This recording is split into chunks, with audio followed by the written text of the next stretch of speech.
రాజకుమారి episode 4. Shalini కళ్ళకి గంతలతో bed మీద కూర్చొనుంది. తనకుండే super fast train కన్నా ఎక్కువ స్పీడ్లో కొట్టుకుంటూ ఉంది. అసలేం జరగబోతోంది? అయినా అతనికి ఆడవారి మీద ఇంట్రెస్ట్ లేదుగా, నన్నేం చేయడు. ఒకవేళ తన ఫ్రెండ్స్తో ఏమైనా? లేదు, అతను మరీ అంత చీప్ మనిషిలా కనపడటం లేదులే. ఇలా ఎన్నో విచిత్రమైన ఆలోచనలు ఆమె మైండ్లో ఫ్లాష్ అవుతూ ఉన్నాయి. నువ్వు కావలసినంత టైం తీసుకో, నేను రేపు అబ్రాడ్ వెళ్తున్నా, రావడానికి కొంచెం టైం పడుతుంది. కానీ ఒక్క విషయం గుర్తుపెట్టుకో, ఇక్కడి నుండి ఎస్కేప్ అవ్వాలి అని ప్రయత్నించినా లేదా సొంత తెలివితేటలతో రూల్స్ బ్రేక్ చేసినా నాలోని నిజమైన రాక్షసుణ్ణి చూస్తావు అని నిదానంగా వార్నింగ్ ఇచ్చాడు అర్జున్. కళ్ళకి ఎర్రని గంతలు కట్టుకుని చలికి వణుకుతున్నట్టు ఉన్న ఎర్రని పెదవులు, మెరిసే చర్మంతో ఉన్న శాలిని అందాన్ని వర్ణించటానికి మాటలు సరిపోవు అనుకుంటున్నాడు అర్జున్. అర్జున్ చూపులు శాలినికి గుచ్చుకుంటున్నాయి. అతను ఆమెనే చూస్తున్నాడు అనే విషయం గమనించింది. ఇక పడుకో అన్నాడు అర్జున్. కాని అతనేదో చేస్తున్నట్టు అనిపిస్తుంది. పక్కన ఉన్న టేబుల్ మీద ఏదో పెట్టినట్టు చప్పుడైంది. అతని మాస్క్ తీసేశాడు అని అర్థమైంది. శాలిని వణుకుతున్న పెదవులతో భయంగా గుడ్ నైట్ అని చెప్పింది. కాని అర్జున్ రిప్లై ఇవ్వకుండా పడుకున్నాడు. శాలిని అనేక భయాలతో దేవుడి మీద భారం వేసి సైలెంట్ గా పడుకుంది. అర్ధరాత్రైంది. అర్జున్ బయలుదేరాలి అనుకున్నాడు. నిదానంగా తన మెడకు బిగుసుకున్నట్టు ఉన్న శాలిని చేతులను తీశాడు. శాలిని శ్వాస అతనికి ప్రశాంతంగా తగులుతుంది. ఆమె గాఢ నిద్రలో ఉంది అనే విషయం అతనికి అర్థమైంది. నెమ్మదిగా లైట్ ఆన్ చేసి ఆమె ముఖాన్ని చూశాడు. వెలిగిపోతోంది. ఆకాశంలో ఉండాల్సిన నక్షత్రం తన బెడ్ మీద పడినట్టు ఉంది. ఆమె పడుకున్న విధానం చూసి అతనికొక విషయం అర్థమైంది. శాలిని అక్కడికి రావటం వెనుక ఎటువంటి చెడు ఉద్దేశం లేదు అని. శాలినికి కళ్ళకి గంతలు కట్టడం వల్ల ఉపయోగం లేదు. అది జారి మెడకు చుట్టుకొని ఉంది. ఆమె పడుకునే అప్పుడు చిన్న పిల్లల అటూ ఇటూ మెసులుతూనే ఉంది. అందుకే అర్జున్కి నిద్ర కూడా పట్టలేదు. ఆమె ఏమీ పట్టించుకోకుండా పెద్ద సౌండ్ చేస్తూ పడుకుంది. అర్జున్ని సొంత బెడ్ పైన ఫుట్బాల్ ఆడుకుంది. ఇంతకు ముందు ఇలా అతనికి ఎప్పుడూ జరగలేదు. తెల్లవారుజామున చేతిలో మాస్క్ పట్టుకుని చలనం లేకుండా మకుటం లేని మహారాజులా కూర్చొని కిటికీలో నుండి బయట ఉన్న చంద్రుణ్ణి చూస్తున్నాడు అర్జున్. తనతో నీ మొదటి రాత్రి ఎలా జరిగింది? అతని ఏకాంతాన్ని భంగం చేసేట్టు ఒక వాయిస్ వినిపించింది. భయంకరం అని ఒక మాటలో సమాధానం ఇచ్చాడు అర్జున్. శోభనం మొత్తం ఒకే మాటలో చెప్పేశావే అని భయంకరంగా నవ్వాడు అతను. శివ అర్జున్ దగ్గరికి వస్తున్నాడు. వెన్నెల వెలుగులో అతని ముఖం కనిపించింది. శాలిని శివ అని పిలిచే బాడీగార్డ్. అర్జున్ అతని కళ్ళు పెద్దవి చేసి కోపంగా చూశాడు.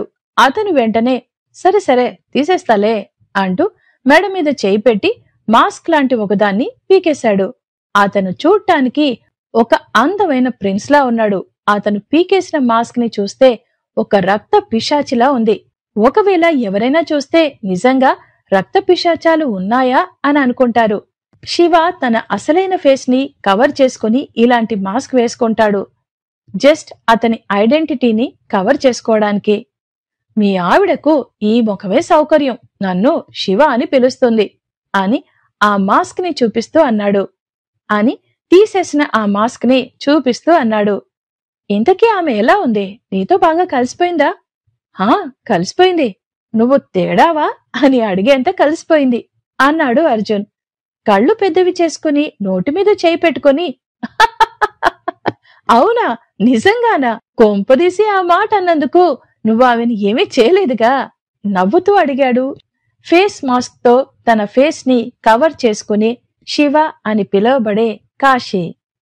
విచిత్రం ఏమిటి అంటే తనలా అన్నా నాకెటువంటి కోపం రాలేదు అని అర్జున్ అన్నాడు.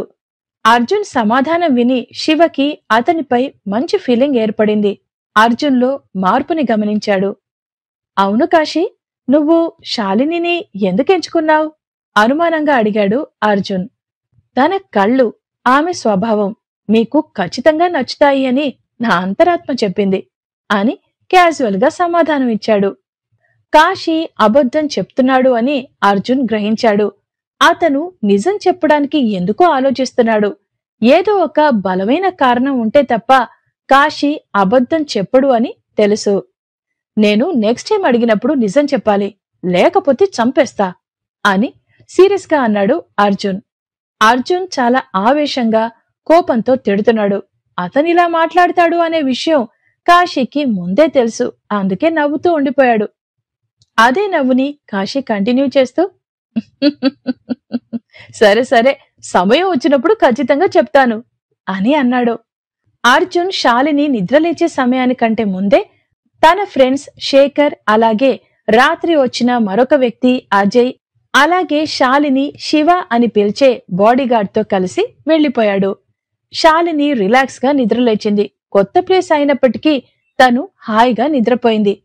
ఆశ్చర్యం ఏమిటి అంటే అలవాటు లేని ప్రదేశం, భయంకరమైన మనిషి పక్కన ఉన్నా ఎలా నిద్రపట్టింది? ఒకవేళ బాగా అలసిపోయి ఉండటం వల్ల నిద్రపోయి ఉండొచ్చు. ఇంతకీ ఈ ముసుగు రాక్షసుడు ఉన్నాడా లేడా అని గది మొత్తం ఒక చూపు చూసింది. విదేశాలకు వెళ్తాను అన్నాడు, ఇంత పొద్దున్నే వెళ్ళిపోయాడా అనుకొని టైం చూసి, ఓ మనమే లేటుగా లేచినట్టున్నాం అని రాత్రి మాట్లాడుకున్న మాటలు అన్నీ గుర్తుకు తెచ్చుకుంటూ అలా పైకి చూస్తుంది. చూడమ్మా, అర్జున్ బాబు ఇది మీకు ఇవ్వమన్నాడు అని పెద్దాయన చెప్పాడు. శాలినితో అంత పెద్ద బంగ్లాలో మిగిలింది ఆ ముసలాయన మాత్రమే. నల్లగా మెరుస్తున్న ఒక కార్డుని ముసలాయన శాలిని చేతికిచ్చాడు. కనుబొమ్మలు ముడుస్తూ ఆమె దాన్ని చూసి, ఎందుకిది అని అడిగింది. అదేంటమ్మా, మీకు ఏవో అవసరాలుంటాయి కదా, మీకేం కావాలన్నా తెచ్చుకోండి, మీ ఇష్టం నవ్వుతూ అన్నాడు ముసలాయన. ఓ అలాగా, సరే. ఇంతకీ ఆయన, అదే అర్జున్ ఉన్నాడా అని డౌట్గా అడిగింది శాలిని. ఆమె ప్రశ్న పూర్తవక ముందే, అర్జున్ బాబు బయలుదేరి గంట పైనే అవుతుందిగా అని అన్నాడు. శాలిని ఏదో ఆలోచిస్తూ, మళ్ళీ తిరిగి ఎప్పుడొస్తాడు అని అడిగింది. పెద్దాయన అయోమయంగా, అది నాకు కూడా తెలీదమ్మా, అసలెక్కడికి వెళ్తాడో ఎప్పుడొస్తాడో ఏమీ తెలీదు అని అన్నాడు. పెద్దాయన కొంచెం అమాయకంగా కనిపించాడు. ఇక్కడ నాకు ప్రాబ్లం ఏమీ లేదు అనేలా శాలిని అతన్ని చూసింది. అక్కడ శాలినిని చూసుకోవడానికి ఉన్నది పెద్దాయన మాత్రమే. శాలిని ఒక పెద్ద డైనింగ్ టేబుల్ దగ్గరికి తీసుకెళ్లాడు. అక్కడ చాలా రకాల వంటకాలున్నాయి. కాని తను ఒంటరిగా కూర్చొనుంది. పెద్దాయన ఇంకా పని మనిషి ఒక మూల కదలకుండా గోడ కొట్టిన మేకులాగా ఉన్నారు. శాలిని వాళ్ళని తినమని ఎంతసేపు అడిగినా రాకపోవడంతో ఆమె ఒంటరిగా తినేసింది. ఆ సమయంలో ఆమె ఎవ్వరూ లేని ఏకాకిలా ఫీలైంది. అదే రోజు శాలిని బ్యాగ్తో ఆ బంగ్లా నుండి బయటికి వెళ్లాలి అనుకుంది. ఆమె ఏదో సొంత పని మీద వెళ్లాలి అనుకుంది. కాని భయస్థుడైన పెద్దాయన దానికి ఒప్పుకోలేదు. ఆమె హాస్పిటల్ చేరుకునే వరకు తోడు వెళ్లాడు. శాలిని తమ్ముడు ఇప్పుడిప్పుడే కోలుకుంటున్నాడు. వాడితో రోజంతా గడిపింది. సాయంత్రం తన స్కూల్ ఫ్రెండ్ ని హరిణిని కలవడానికి వెళ్ళింది. శాలిని హరిణిని కలవడానికి ఒక కారణం ఉంది. ఆ అమ్మాయికి రొమాన్స్ అంటే పిచ్చి. కామంలో అన్ని కోణాలు తెలుసు. స్కూల్ డేస్ లో ఆమె ఎంతమందితో డేటింగ్ చేసిందో లెక్కే లేదు. హరిణి ఇప్పుడు రొమాంటిక్ రచయిత అవ్వడానికి ప్రయత్నాలు కూడా చేస్తోంది.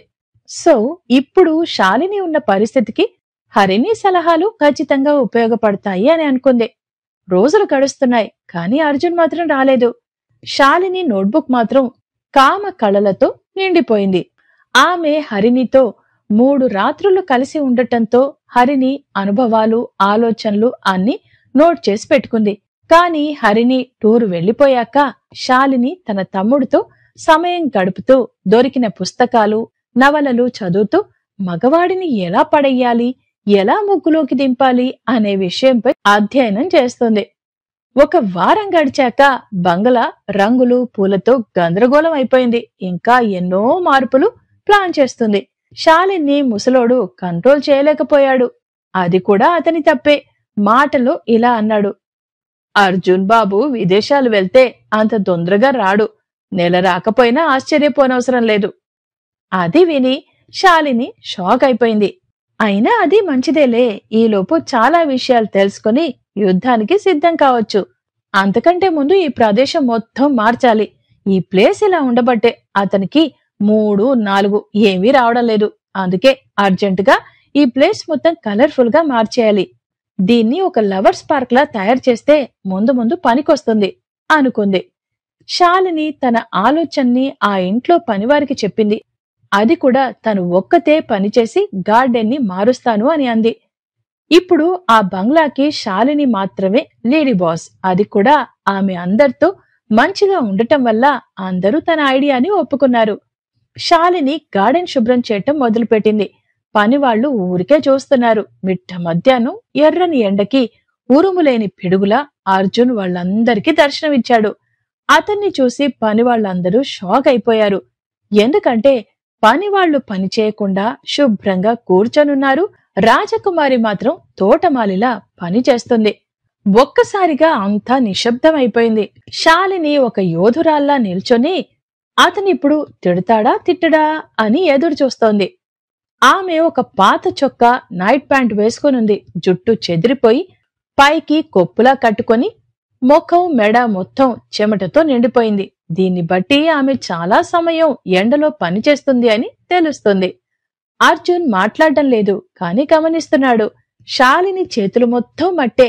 ఆమె అప్పటి వరకు మట్టిలో ఆడుకుంటున్నట్టు. శాలిని అర్జున్ చూపుల్ని పట్టించుకోకుండా, భయపడకుండా, రాజావారికి స్వాగతం, సుస్వాగతం. మీకోసమే కష్టపడి ఈ చెట్లని నాటుతున్నా అని ఘాటుగా నవ్వుతూ చెప్పింది. శాలిని హరిని చూపిన మొదటి విషయాన్ని ఫాలో అవుతుంది. ఎవరినైనా మన వైపు తిప్పుకోవాలి అంటే వాళ్ళకి ఫస్ట్ ఒక నవ్వు పడేయాలి. అందుకే శాలిని ఇప్పుడు కామ మూడ్లోకి వెళ్లిపోయింది. హరిని ట్రిక్స్ ఫాలో అవుతూ మరి శాలిని సక్సెస్ అవుతుందా లేదా తెలుసుకోవాలి అంటే నెక్స్ట్ ఎపిసోడ్ కోసం తప్పకుండా వెయిట్ చేయాల్సిందే.